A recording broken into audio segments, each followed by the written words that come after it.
So guys, the Datsun has been acting up. It's been parked at Ford for like the last week. The starter went out, so I got a new starter and I put it in and let's see what happens.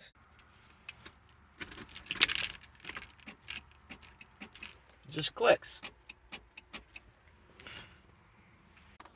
So I decided I was gonna send power to the signal on the starter, and this is what happened.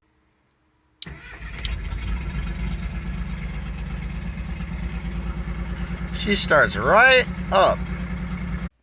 So I guess we get to have a new starter. It always started really slow, like and this one starts right up. So hey, at least we got a good starting car. Thanks for stopping by and checking out this video. Until next time, peace.